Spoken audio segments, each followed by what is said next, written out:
पुष्पा जी का बेटा अमन पूरे 30 साल का हो चुका था। पुष्पा जी के परिवार में उनके पति और इकलौता बेटा अमन ही था। पुष्पा जी अपने बेटे अमन की जल्दी से शादी करवाना चाहती थी, लेकिन अमन था कि उसे कोई लड़की पसंद ही नहीं आ रही थी, क्योंकि अमन जो नौकरी करता था उसमें उसे बहुत ज्यादा तनख्वाह नहीं मिलती थी। एक दिन सुबह के वक्त अमन के पिता कहते हैं, अरे अमन बेटा, तुम जल्दी कोई नौकरी बदल लो। इतनी कम तनख्वाह में तो तुम्हारे लिए लड़की ढूंढना बहुत मुश्किल होता जा रहा है।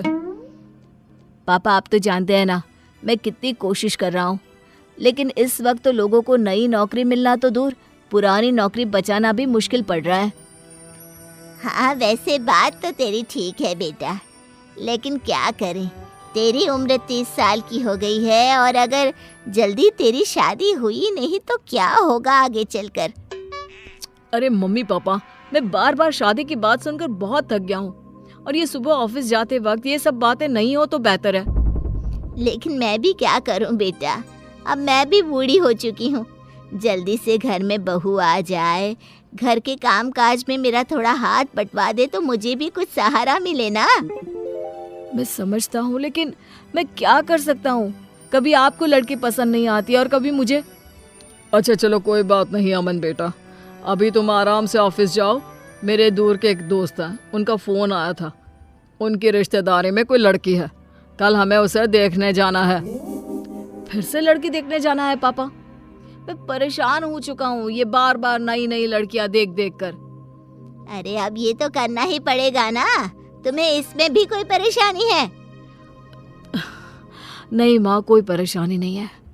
ठीक है, मैं कल आपके साथ लड़की देखने चलूँगा। अमन परेशान होकर अपने ऑफिस चला जाता है और अगले दिन अमन और उसके मम्मी पापा लड़की देखने के लिए लड़की वालों के घर जाते हैं। लड़की की माँ कहती है, ये हमारी बेटी है सुधा, बहुत संस्कारी है हमारी बच्ची। जी हाँ, आपकी बेटी तो दिखने में भी काफी अच्छी लग रही है। भाई मुझे तो ये बहुत पसंद है। अब आपको भी हमारा बेटा पसंद हो तो आप भी बता दीजिए। देखो बहन जी, दिखने में तो आपका बेटा भी काफ़ी अच्छा दिखता है, बस अब यही जानना बाकी रह गया है कि आपका बेटा कमाता क्या है। मेरी तनख्वाह 20,000 है। हो सकता है आने वाले टाइम में मुझे कोई अच्छी नौकरी मिल जाए और तनख्वाह और बढ़ जाए। जी हाँ, मेरा बेटा पूरी कोशिश कर रहा है और बहुत जल्दी उसको अच्छी नौकरी भी मिल जाएगी। लेकिन इस बात की कोई गारंटी थोड़ी ना है, शादी के बाद भी अगर आपके बेटे को अच्छी नौकरी नहीं मिली तो।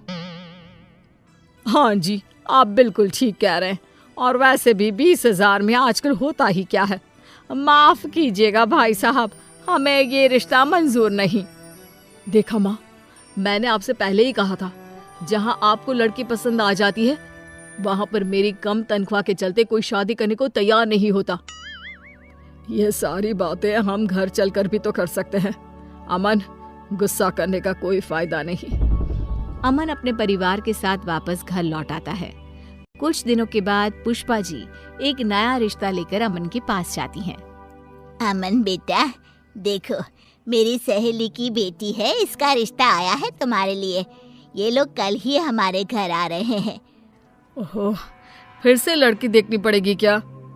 एक आखिरी बार, और मुझे लग रहा है कि इस बार तुम्हारा रिश्ता जरूर हो जाएगा। अगले दिन पुष्पा जी की सहेली अपनी बेटी को लेकर उनके घर आती है और दोनों परिवारों में आपस में बातचीत होती है। देखो, मैं पहले ही तुम्हें बता देती हूँ कि मेरे बेटे की तनख्वाह बहुत ज्यादा नहीं है, लेकिन इसमें कोई बुरी आदत नहीं है। मेरा बेटा बहुत संस्कारी है।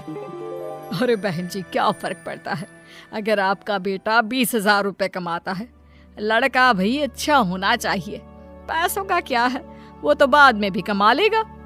ये हुई ना बात, फिर तो हमारे बच्चों का रिश्ता जरूर पक्का हो जाएगा। बस अमन अपना जवाब बता दे। अमन बेटा, तुम्हें मेरी बेटी पसंद तो है ना? क्या मैं इस बात का जवाब 1-2 दिन में दे सकता हूँ? मेरा मतलब अभी मैं कुछ डिसाइड नहीं कर पा रहा हूँ।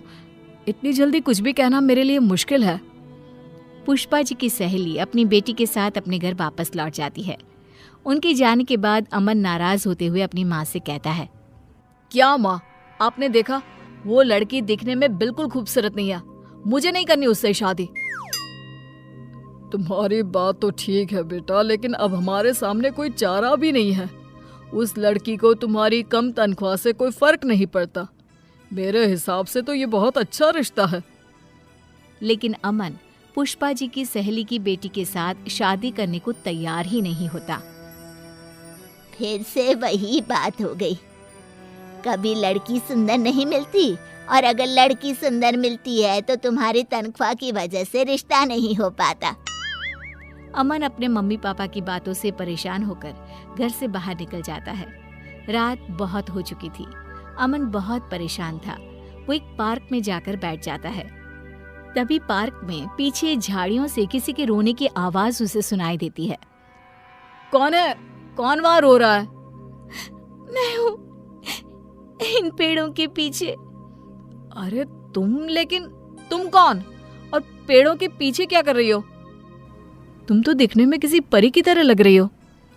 मैं परी ही हूँ, मेरा नाम परी है। अरे तुम्हारा नाम क्या, तुम तो बिल्कुल परियों की तरह खूबसूरत हो। लेकिन तुम इस तरह रो क्यों रही हो और इतनी रात को पार्क में अकेले क्यों बैठी हो? मेरा इस दुनिया में कोई नहीं है, मैं एकदम अकेली हूँ। मेरे माँ बाप दोनों का निधन हो चुका है।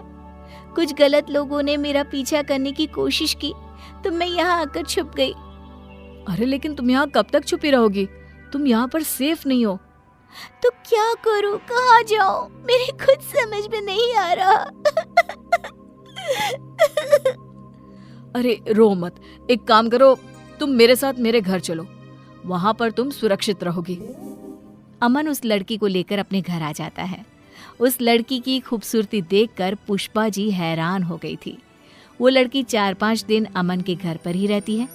उस लड़की का व्यवहार देखकर अमन के पिता भी बहुत खुश थे और इसीलिए एक दिन सुबह के वक्त, देखो बेटी, मैं ये तो नहीं जानता कि तुम कौन हो, लेकिन मैं तुम्हें अपने घर की बहू बनाना चाहता हूँ। हाँ, मैं भी कब से वही बात सोच रही थी, लेकिन फिर मुझे लगा पता नहीं परी को अच्छा लगे भी या नहीं। मुझे इस बात से कोई ऐतराज नहीं है। वैसे भी आप लोगों ने मुझे इतना प्यार दिया है, लेकिन अगर अमन जी कहेंगे तो ही मैं उनसे शादी करूंगी। मैंने तो जब तुम्हें पहली बार देखा था ना, तभी अपनी पत्नी बनाने का फैसला कर लिया था। तुम हो ही इतनी खूबसूरत, और फिर तुम्हें मेरी कम पैसों वाली नौकरी से भी तो कोई परहेज नहीं है। नहीं, मुझे आपका परिवार बहुत अच्छा लगा और मैं हमेशा आप लोगों के साथ रहना चाहती हूँ। और इस तरह पुष्पा जी को परी के रूप में एक बेहद खूबसूरत बहू मिल गई।